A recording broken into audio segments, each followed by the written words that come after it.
and welcome. My name is Claus, and by my And side. I'm Ellen. So we're really excited to have you here today. We're going to dive into a topic, and we'll get back to that in a bit. First of all, we just want to talk a bit about who is actually in front of the camera with you here. As I said, my name is Klaus. I came into the world of Agile, was kind of the core of the topic today. Many years back now, feeling older by thinking of it. Actually, in the way of it was not called Agile at the time, but it was more looking into how do we work with people, how do we get people to interact with each other, how do we create great products for our customers.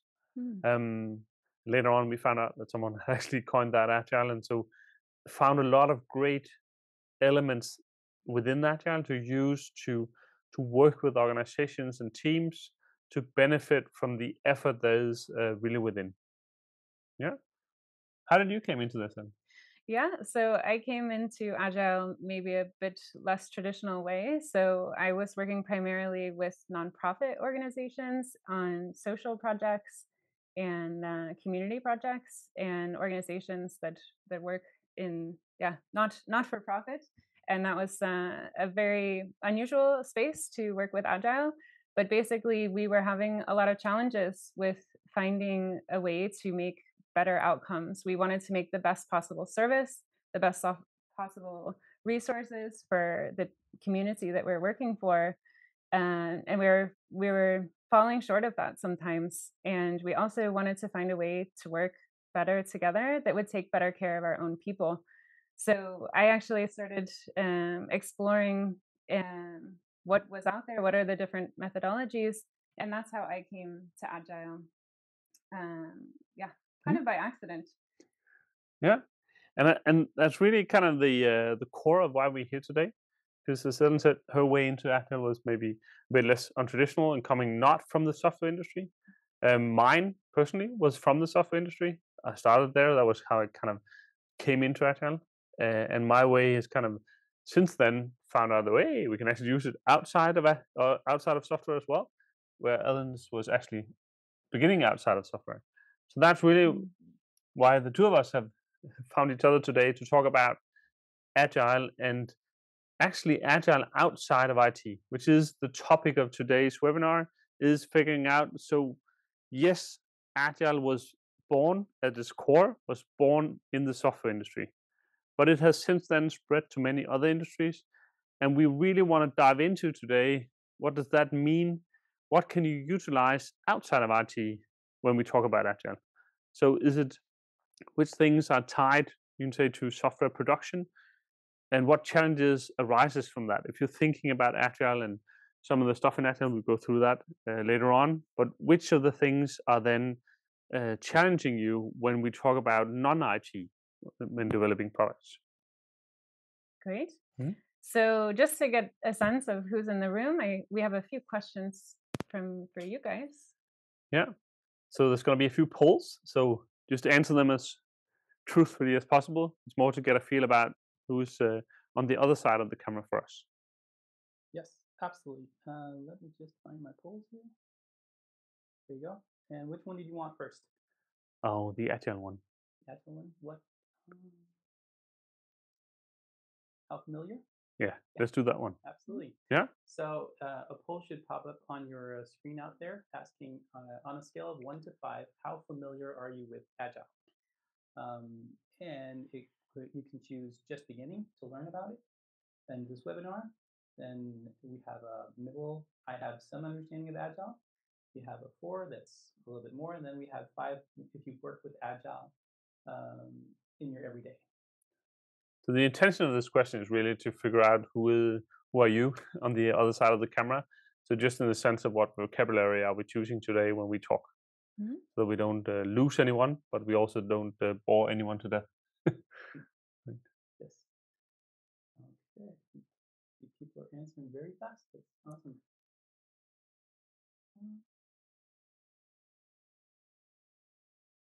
Yeah. Yeah. I think we got the last ones there. Okay. I'm going to share the poll results with you guys over there Awesome. and with you guys out there. So we have 8% that are just starting to look at Agile, Hmm. 3% that are in between 1 and 3, so Mm-hmm. on a 2.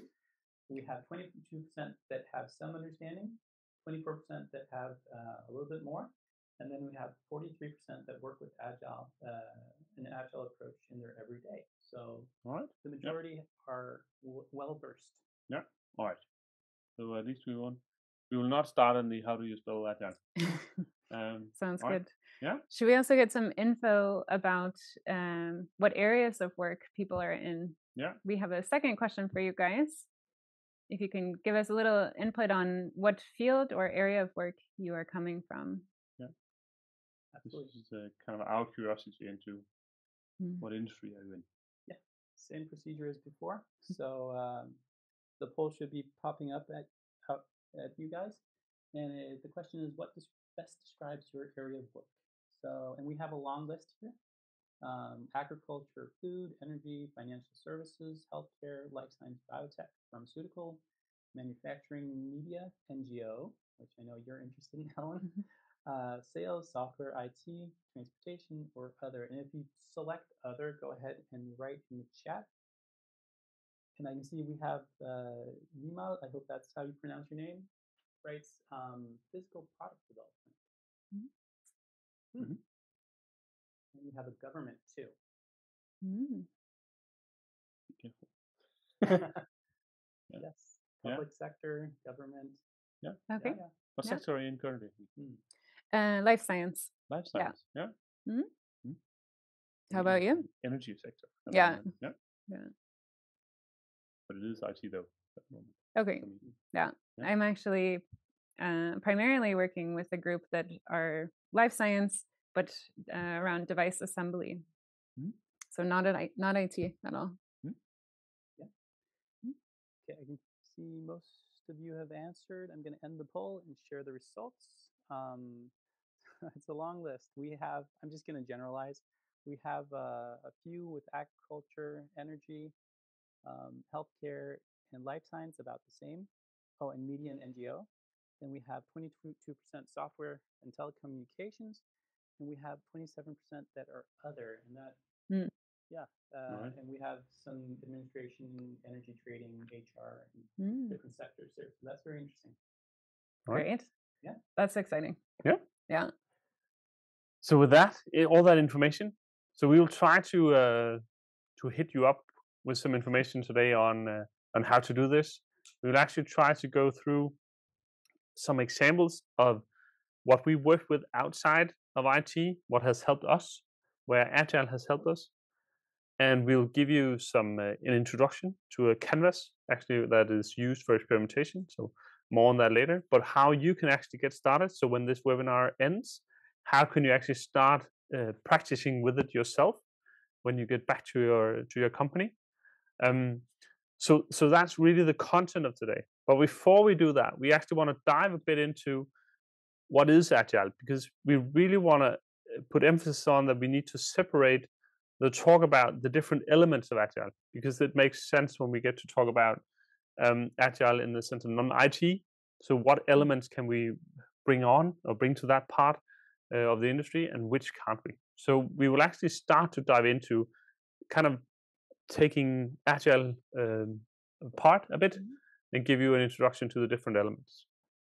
And to do that, we're actually going to draw a bit. And you saw a whiteboard behind Sam when he was doing the introduction. So we'll just jump camera and start drawing away. Should we do that, Ellen? Yeah. Yeah. All right. Let's head out. Let's go for it.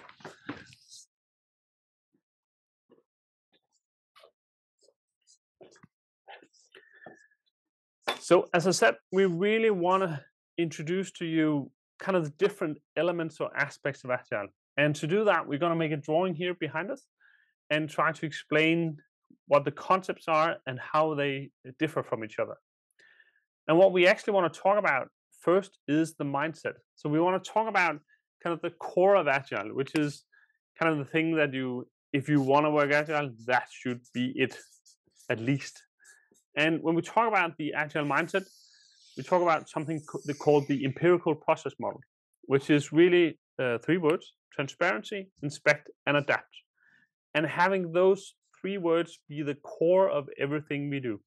So being transparent about the work that we do, being transparent about how the work is going. So are we failing miserably or are we succeeding? But being transparent about how things are going.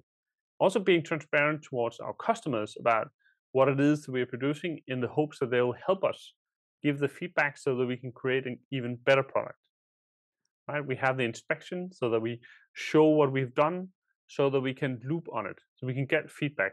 That will be the adaptation. So the inspect, adapt, so we be transparent, then we inspect what we are showing, and we are adapting on that so we can have that loop running.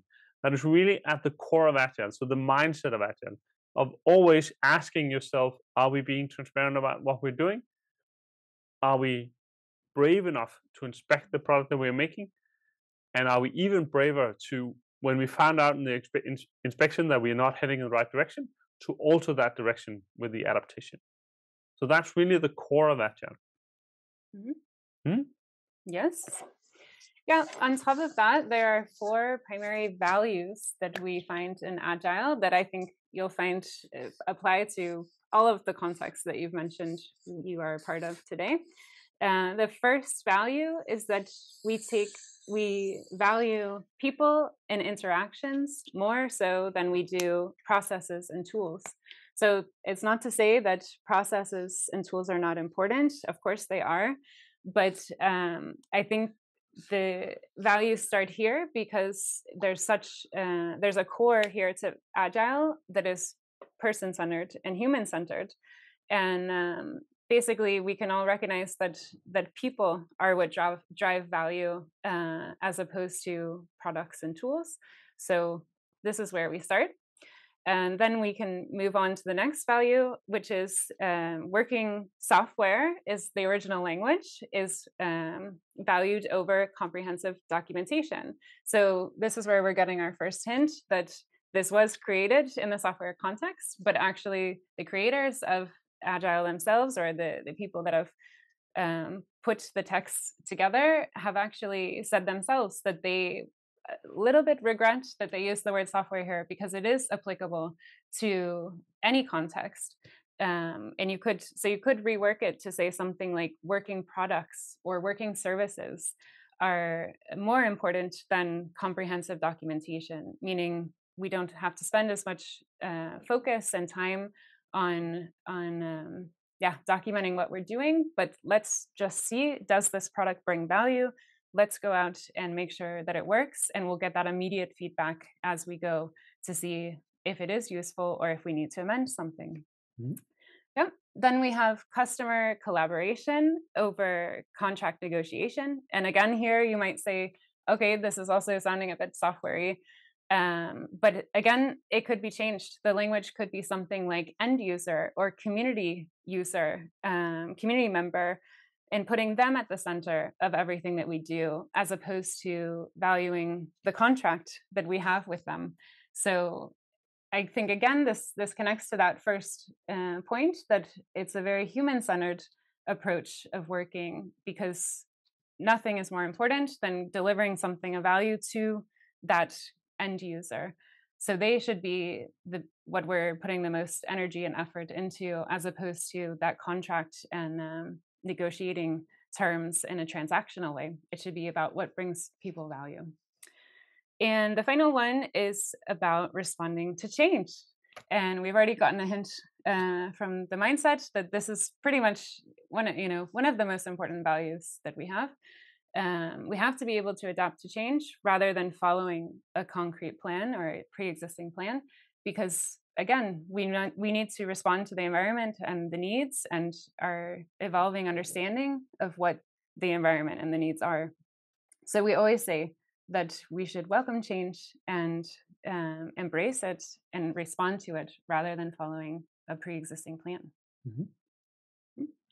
So as you can see, we're kind of building up here. So we have the mindset, we have the values, and sometimes the values can be kind of borderline philosophical, saying that this is customer collaboration or contract negotiation kind of thing. So the people that kind of created the Agile values, they also create something called the Agile principles. And the intention of the Agile principles is really to look into, so on an everyday basis, what can we do? So they created these 12 principles of Agile that can help you in an everyday situation on what is it we should be striving for. And again, today's topic is outside of IT, and there's definitely a lot of hints in some of the principles around. It says delivering software early and often, right? So a lot of the questions I get when we are working with non-IT is, well, that's nice, but if we have a physical product and when we deliver that, we're really done. We can't just reiterate, we can't update, we can't send out an update to the thing that we've done, the thingamajiggy. So what do we do? How do we then work with Agile? Right. So this is where some of the contradictions come into play, in the sense of how do we deliver early and often if we can only deliver once? So some of these things, and we'll definitely get back to one of the examples that goes into that. But again, remembering that the principles are there to help us actually evolve in the mindset of transparency, inspect, and adapt. Mm-hmm. We have a further layer to help us along those lines. So we also have countless practices, actually. So there are new practices being created all the time, but basically we can take some examples. So for example, holding a retrospective is something that I think a lot of folks out there may have already gotten to try out. So that's basically establishing a time where you set aside the time and place to get together and discuss how you've done the work in a recent iteration or a recent segment of time. So you may have heard of a framework called Scrum that includes 11 of these practices. And it's a methodology that gives you some discipline for how you might actually apply that mindset, those values, and those principles. And it gives you that structure to make sure that you're actually carrying out or acting in that way. So Scrum gives us a structure for those 11 practices. You may have also come across something called Kanban, which is another methodology where it gives you discipline and guidance on how to actually live or act with this mindset, these values, and these principles. And folks that are in the larger organizations may have come across SAFe, which is a scaled way of using an Agile framework. So that's also a very popular one amongst the people that we work with. Yeah.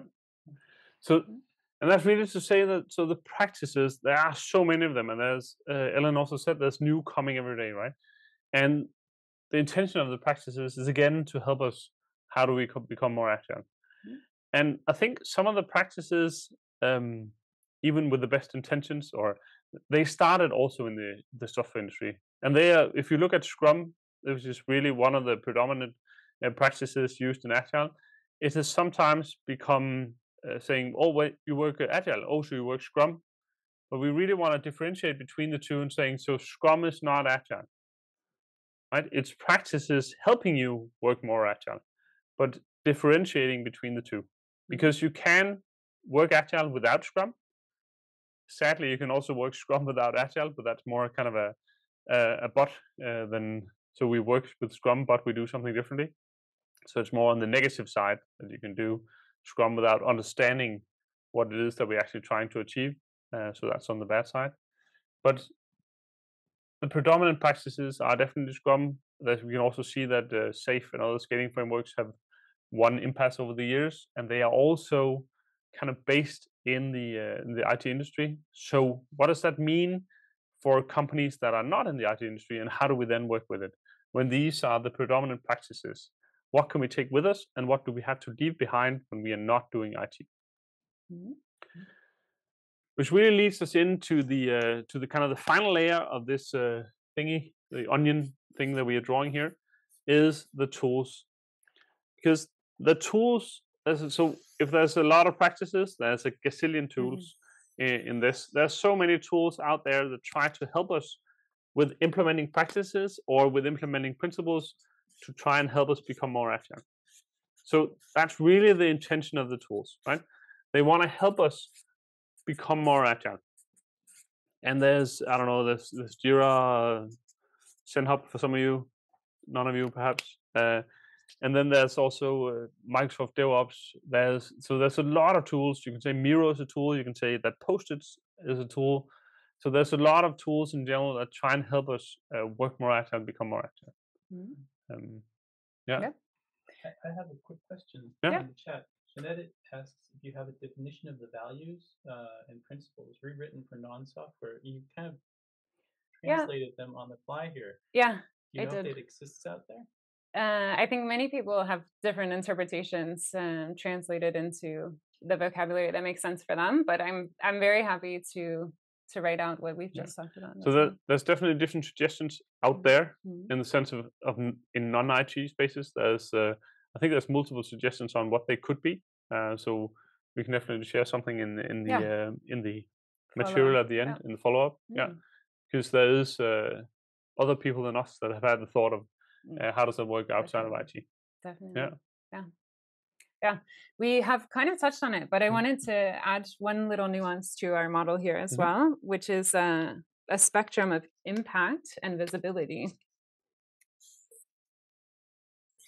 So here on the core side, here on mindset and values and principles, these are the aspects of Agile that are actually the most impactful and most powerful, but maybe a bit more abstract and less concrete. Whereas the practices and tools are getting away from the same kind of power that approaching your work with this mindset and values give you, but I just want to make the point that they're equally as important because they help us, they give us the discipline and the means and the tools to actually live the mindset and the values and our principles in an agile way of working. But if you noticed, also the further we went in the onion, the further out we went, it became more and more sounding a little IT and software-y. But I think it's good news then to remind yourself that it's truly, agility is truly based on this mindset, the values and the principles. So as long as we use those, they can help us navigate what kinds of practices we might need to create or borrow or tweak to fit our context, and same with tools. So just a little reminder that this is what we're really aiming for, more so than this side of the spectrum. Yeah, that's very cool saying that a fool with a tool is still a fool, right? So in the sense that if we're out here, it doesn't necessarily help us become more agile, but it's a lot more visible, right? So giving people a tool, it's visible in the organization. Whereas to spot if someone is actually have the right mindset can be much more difficult. Right? But as Ellen said, there's definitely a lot more practices, agile practices that are minded towards IT development, but there are also some that are minded towards non-IT. And I think that's really what we kind of want to dive into today is how do you achieve the mindset, the values, and the principles with maybe some of the practices and some of the tools that fit into the world of non-IT. Yeah. Do you want to talk about the secret sauce? Oh yeah. So one thing that we do want to mention, and it is kind of a fundamental thing about Agile, is that Agile does not work without trust. Period. Right. So it's one of the things that if you do not have trust in your organization, Agile is going to be tremendously difficult, because all the things in here are based on that we trust each other to be transparent about what we're doing, right, and have the courage to do the inspection and adaptation. Because if we're not transparent about what we're doing, how can we then do the inspection and adaptation? Right? What are we inspecting? If we are inspecting something that is not truthful, something that is hidden, we're trying to hide what it is we're doing, we cannot work Agile. If you are of the fundamental belief that people come to work and only do work when you stare at them and whip them with a stick, Agile is probably also going to be really, really hard. So there's a lot of trust built into working Agile.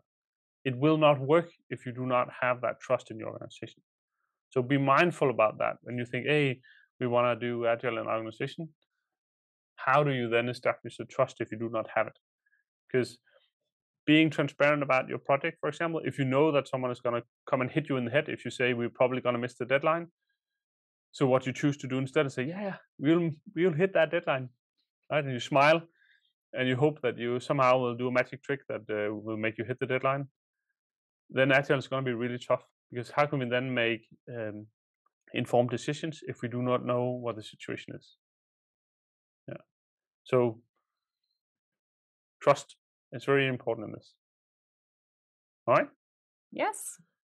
So that's really kind of setting the foundation, and I think we'll point back to this sometimes when we get to show you some of the next parts. But it's more to say that there's a difference, right? So there's a differentiation between the mindset that we really want to achieve and the values, principles, practices, and tools getting out there.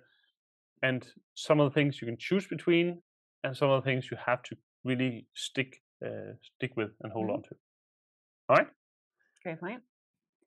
So now that we know a little bit about what agility is and talked about it from different angles, I think it would be really nice if we talked about how we can get started. So we brought along a little tool to guide us through that. Yeah, and this is basically the tool. So I'll just briefly go over it, because what we're actually going to do is we're going to show you some examples in this tool, so you kind of get the idea of what the content is. But I'll just briefly go through it. So it has 6 elements. So this is actually what we kind of talk about as the experiment canvas, because what we found out is that if we want to try something out, if we want to try working with Agile, there's nothing better than defining experiments and trying the experiments out and figuring out which things work and which things doesn't. Because what we've also seen over time is that even with the best intentions, sometimes the wonderful ideas we have, they will fail miserably. And what not to do is then to drop experimenting altogether, because we failed once, but it's more to look at what did we learn and how can we use that learning going forward. So this canvas that we're going to introduce to you, and will be available in the material afterwards as well, has these 6 elements. The first element is the challenge part, where we actually define what is our current problem or the opportunity that we are standing ahead of. What is the current condition? So what is the now kind of thing? And what is the target condition? So the thing that we're aiming to achieve. So from that, we will actually look into forming a hypothesis. So something we believe by doing something, right, for these people, we will achieve this outcome. We think this is a good thought, right? Then looking into the obstacles and enablers. So what are the things that can enable us in this? And what are the obstacles that can hinder us in achieving the hypothesis? Then moving into the experiment ideas. So looking into what different ideas, how could we possibly get there, right? So different elements in that. The 5th element here is really about being very concrete about your experiment, designing your experiment. And the 6th element here is really the log. So when you're doing the experiment, make sure to follow up on it and make sure to think about what is the content. And to really show you how this can be utilized, we're going to take some examples, Ellen and I, from non-IT situations where we have used this to help organizations, and in that sense actually work more agile. And first of all, I want to talk about a situation. This was in a company that did physical manufacturing, and the setup that they had at the time was that there was a resource allocation person, I don't know the title precisely, but that allocated different tasks to different people, and were really trying their best to make sure that everyone had something to do and no one was overloaded. The problem was, though, that what we saw was that even with the best of efforts, we ended up in a situation where some people were overloaded and some people did not have enough work on their plate. So we ended up in a situation where it's very skewed. So that was kind of the current condition in this, that we had people being overworked, spending too much time at work, being burned out. And we also had people that were lacking work, that lacked something to do, but were really not sure how to get that work. So what we tried to set out in this was that we set a target condition saying, so we would like a more evenly distributed work, and more happy people at work. With that, we set out to create a hypothesis. So we set out that we actually believe that by creating a system where individuals could pick their own work, so on the team, we would be able to achieve a more uniform workload. So instead of having someone allocate the resources, creating a system of pull, get back to that in a bit, of how to actually take work instead of get work given to you. Well, we looked at the obstacles and enablers in that was that, well, we had an enabler in that people were really unsatisfied with the current situation, right? So they were eager to try something new. But what we saw from some of the obstacles, for example, well, we also had a person whose job description actually was resource allocation, right? So how do we then work with when there's an individual with that job actually assigned? There were others as well, but this kind of to give you an idea about the canvas. So one of the ideas was really to can we draw something from Kanban, because Kanban actually talks about pull systems, and can we utilize that in some way? How can we set up a pull system? It's also known from production queues, etc. How can we perhaps utilize that in our modeling process? So there's many other experiment ideas as well. We tried out a few, some failed, some didn't. But the thing that we really got hooked on was actually creating a system of making work visible. So what we ended up creating a system, or we used a tool actually from looking at our onion behind us that you can't see at the moment, but a tool that helped us visualize the current workload. And then looking into how do we then get individuals to pick from that and take on work. So we utilize this to say description, we put a deadline, let's try it for a month. And how we measure success, we actually did a baseline beforehand on how people were feeling about the current situation, and we wanted to repeat that baseline measurement when the time was over. And we wanted to we started by involving one team. There were multiple teams, but we tried with one to kind of make the experiment small. So if we did fail, it was not on a larger scale. Through that, we used the experiment log to kind of what is happening, what are we observing, and also kind of what does that mean? Is it just because something else in the world changed, or is it actually our experiment that is causing the change? And from that conclusion, what could we conclude? What we had is that some of the things that we experienced was that the workload was much more evenly distributed. We had to do some tweaks along the way on what happens to the tasks that really suck, right? Because people have a tendency to not necessarily pick those as the first ones. So how do we make sure that it is also fairly distributed in a fair way, so it's not all the fun tasks go to one individual, there's just the fastest one to take them off the queue. But what we actually saw was there was a lot more engagement from the team, that they wanted to work, they got to work more evenly, the workload was more evenly, and we actually ended up producing a lot more, so the throughput went up as well. So all in all, it was a really great experiment. Of course, there was adjustments along the way, but that's why the sixth element here is important, to follow up on the elements. So that's one example of something that you could say really to the core of creating transparency. So transparency in what jobs do we have, what tasks do we have, inspecting on how it's going, and then adapting accordingly, right? Oh, I have too many. Can you take one of mine? Right? Yeah. So really aiming into the mindset and utilizing. So we used a Kanban practice. So that's out here taking into. We also use some of the tools that are available in order to make the work visible. So that was really what we used in that example. But that's just one example. Ellen, Should we take another? You have another one, right? Let's do it. Would you take us through the canvas again? Go for it. Thank you. So I have a challenge that I have a feeling a lot of you can resonate with. So I'll take an example from nonprofit organizations. I would say multiple organizations that I've been a part of, but we'll focus on just one, where the challenge was that we were operating like everything is a crisis. So you can imagine that it was a very chaotic place to be in. People were quite exhausted, I would say.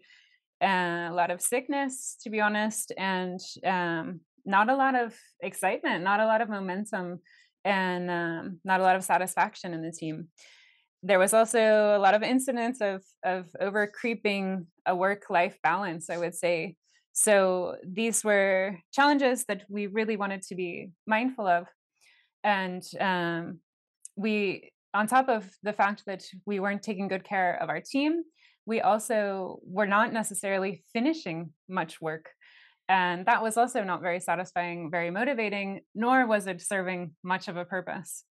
So the target then that we agreed on was we needed to find a new way to work so that we could first and foremost, take better care of our people, considering that that first value we talked about, that people and interactions are what really drive value, more so than the processes or tools that we use. So that was a target for us, as well as finishing things. Because why be part of an organization if you're not actually creating something that makes an impact on the world, right? So we asked ourselves, what could we do?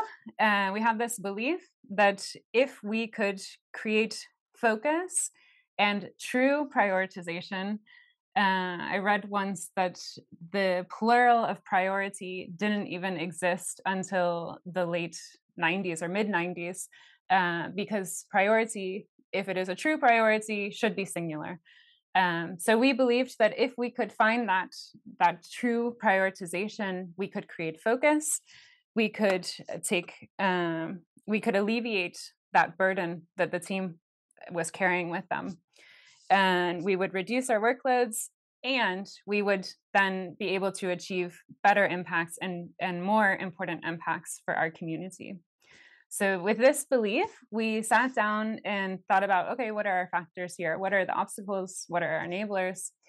I think the biggest obstacle when it's a mission that you care a lot about is, of course, that it's really difficult to say what is truly more important than anything else, right?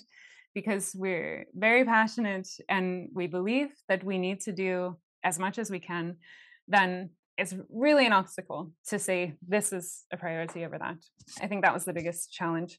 Mm-hmm. Then as far as enablers, though, with that mission-driven work, you often have people that just burn for the cause and for the mission. So this was our biggest asset, is that people were motivated to find a new way of working, because they could see that we needed a way to create a better impact and better services for our community members. So that was definitely working in our favor. And then we asked ourselves, as a team, what could we do to try and tackle this challenge? How do we make a change in our organization? So we considered many different things and tried many different things with varying success. So the very first thing we did was, you mentioned it in your example as well, was to put visibility into our work. So we put everything on a board, who was doing what. It was very obvious from the start that there were not enough hands for the amount of work that we had taken on. And of course, we all do that with the best of intentions and hopes and interest in being involved as much as possible, because we want to make the biggest impact for our community. But once you make it visible, it's clear as day that there's too much going on. So that was our first step. And we could also identify some patterns about who was perhaps overburdened, where there may be bottlenecks, those kinds of things. So that was definitely something that was helping us a lot.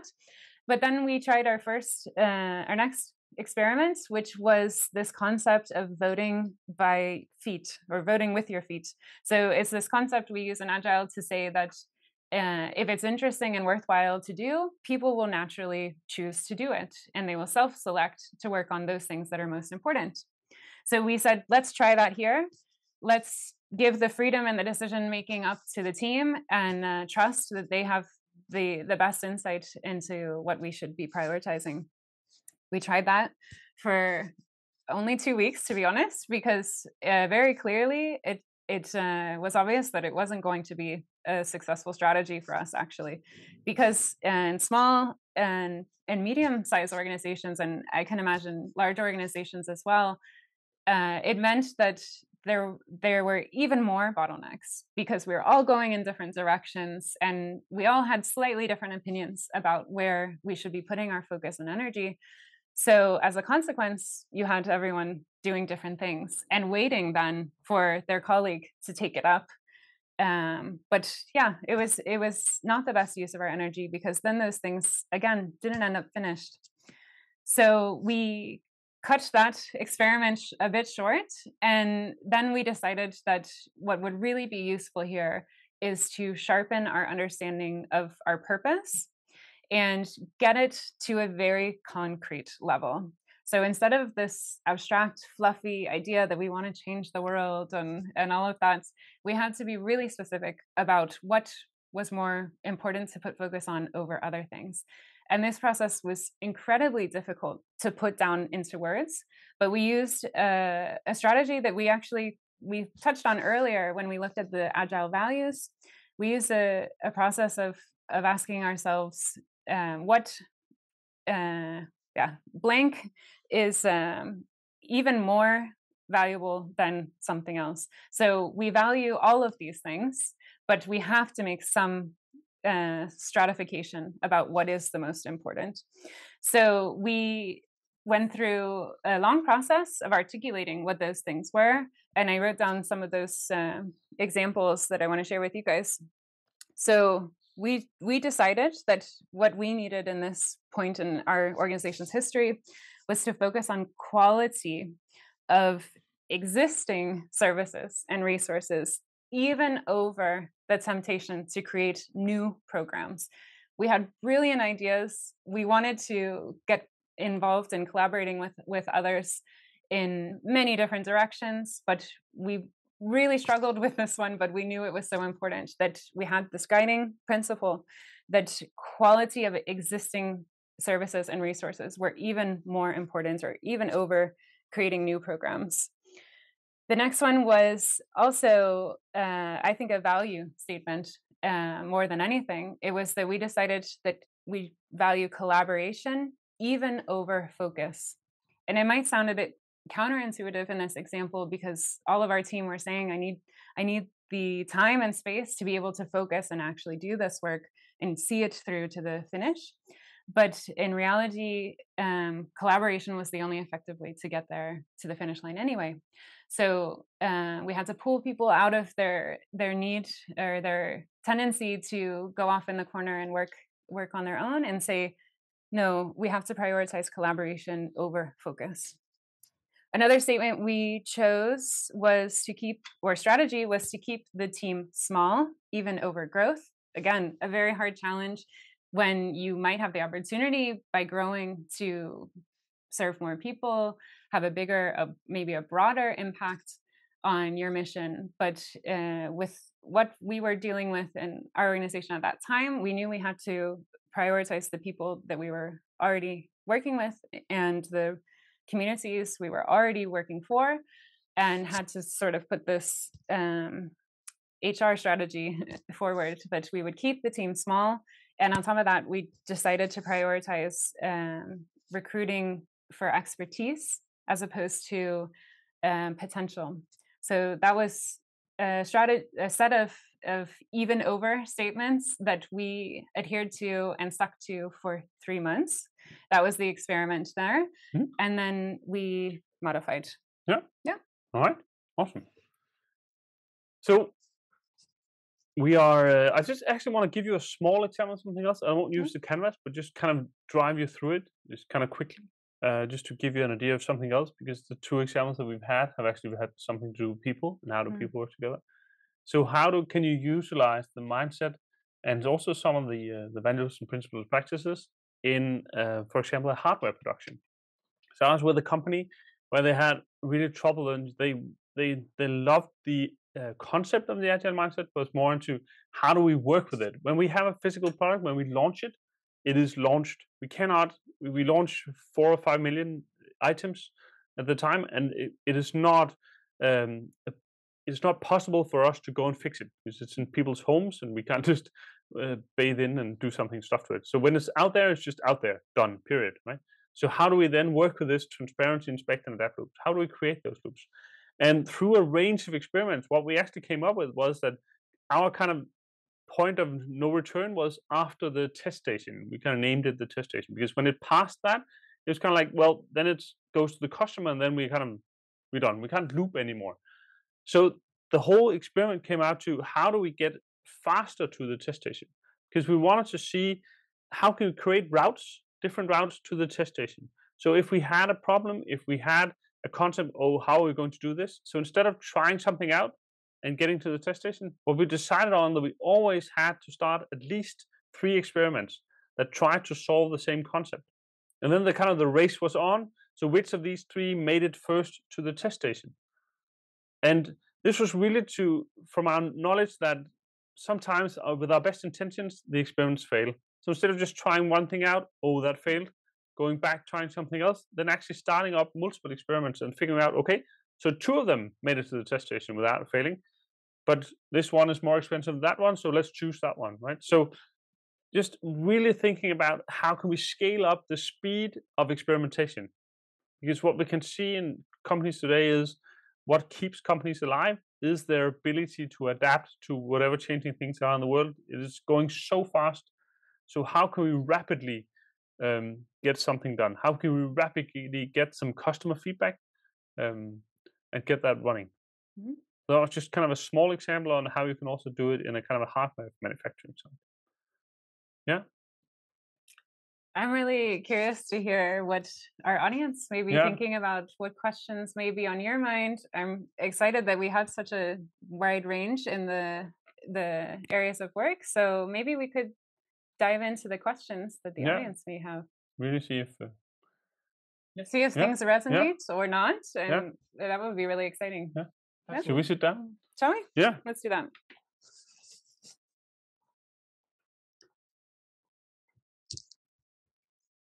So Sam, do you have a question for us? Yes, I do have some questions, and I hope my mic's not going to cut out. Sometimes it does, but I hope you can hear me over there. Let me just find it. There was a question about how do you measure the impact and success of agile practices in diverse organizational settings? What metrics or indicators do you find most valuable? So how do you measure success? In broad terms. Yeah. I kind of touched on it on Canvas, but something that you decide together. So whoever's embarking on this experiment together, they should be the ones setting the criteria for success. And yeah, there's a wide range of tools that we could use and metrics that we could use, but it really would depend on the context. I think what's important when we talk about metrics, and also if we talk about metrics that we want to look at kind of from an agile perspective, is that try to figure out if you can choose metrics that are more outcome based. So metrics that look at, do we get more happy customers? Do we get more happy users? Or depending on who your kind of end users, rather than how many items did we produce, or because stuff like that is more output. So and it could be awesome that we produce 10,000 items, but if our customers are dissatisfied with all 10,000, then how cool is it that we did 10,000, right? Then rather do 1,000 and then have happy customers, right? So make sure that the metrics that you do choose, and I agree with Ellen, is that they can be a multitude of them, but pick a few. Don't pick a whole bunch, or pick a few and think about how can you positively affect those metrics, in the outcome metrics, not necessarily the output metrics. Yeah. I hope that was an answer to your question. And I have another one here. could you share a specific example where agile principles significantly improved outcomes in an unexpected sector? In an unexpected sector. I don't know if they can hear me, but you're Okay, yeah. welcome to repeat the question, maybe. Yeah. Yeah. So how can we? Do we have any examples of unexpected outcomes in a Uh, special sector? how Let's see. Agile helped us make an impact in Yeah. an unexpected Yeah. sector or setting, To right? that. Yeah. Yeah. So I mean, I think I can take this one. I was part of a group that was asked to work in a manufacturing setting, where we needed to address an issue as fast as possible, and their existing way of working was a process of working that from end to finish would have normally taken us maybe 6 months, and the group agreed this is something with a real world impact. We can't wait 6 months to address it. So we came together as a team and we asked ourselves, how can we address this? And we took a lot of inspiration from agile practices, and we took one of those methodologies we talked about earlier. So we used Scrum, and we, as a prerequisite, had to put together this cross-functional or cross-departmental team. So it took a lot of campaigning and a lot of organizing to get the right people to be part of this team. But once we got everyone together, we decided, okay, let's run this way of working with these specific cross-functional, cross-departmental people, and let's solve an issue in a faster amount of time. So what normally would have taken us 6 months ended up taking us 6 weeks. And there's often a lot of pushback saying, oh, okay, like when you work in manufacturing, there's so much regulation and so many differences to working in IT and software. You can't just magically change your manufacturing equipment, things like that are really physical kind of barriers, you might say. At least we could apply this way of working to come up with the solution, and in that way it was an unexpected application, but it made perfect sense and got us to the end, to the goal much faster than we could have otherwise. Cool. Yeah. I see Senna writes, she's representing a public organization that strives to become more agile. Having implemented some practices from e.g. SAFe, I do see some of the same symptoms as Ellen described in her case. With this session, I'm reminded that I might have to push for a better anchoring in top management of the organization as the values, mindset, and especially trust needs to be presented before you implement the practices and tools, right? 100%. Yeah. Yeah. It's a long one to repeat.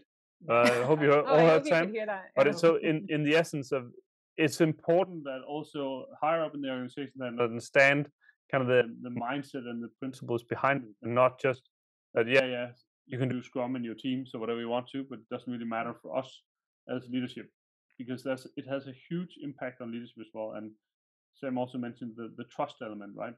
That we need that. And also, especially if you are in public organizations, I've had the pleasure of multiple of those. There's also the fact that sometimes stuff is politically driven, and how does that tie into the whole transparency, inspect and adapt, and all that. I think it's important to figure out how you do that. And you also mentioned SAFe as kind of one of the things. I think the important thing to talk about there is that make Agile what works for you. How do you create transparency, inspect, and adapt loops? Don't try to copy paste what worked somewhere else. By all means, take inspiration from what others are doing. It will be stupid not to, but make sure to make it your own and make it work in that setting that you are in the specific setting that you're in. Because you cannot just copy paste culture, because that's really also what has a huge impact on Agile is the company culture. And company culture is not something you can just copy paste. It's something you have to create. Yeah. Senna, I hope that was an answer to your question. I hope you can hear me too. But I think we're out of questions for now. Yeah, So but I think we also actually almost at the top of the hour. So what I really want to emphasize to you guys out there, if you are outside of IT, Agile can definitely be something for you. Just don't be afraid to experiment, but keep in mind that you have to keep the mindset and the trust at kind of a keep it high because it is needed if you want to go this route. And do reach out if you want to talk more about it. We are available, so just reach out to us. Connect on LinkedIn if you are curious about. We sometimes make noise about stuff like this, so you're much welcome to connect to both Ellen and I on LinkedIn if you want to. And also, we have a numerous amount of newsletters, etc., on Syndicate that also talks about this. So if it has sparked your curiosity, sign up for more. It's kind of what could be kind of the exit prayer of this. Yeah. yeah. Right. And lastly, I just shared a little Rogi return on time spent. And go ahead and answer that. And then I think that's it for today. Yeah. Thank you Awesome. so much Yeah. for joining us. Yeah. Really want to say thank you for spending the time with us, and hope that you've enjoyed it all. And tune in for more. And This happy is- experimenting. Yeah, exactly. This is really what the stuff that we are diving into in an everyday basis. So we really find it interesting to hear from you guys as well on Please reach out. what are your challenges, Mhm. right? Yeah, right. So have a happy day out there.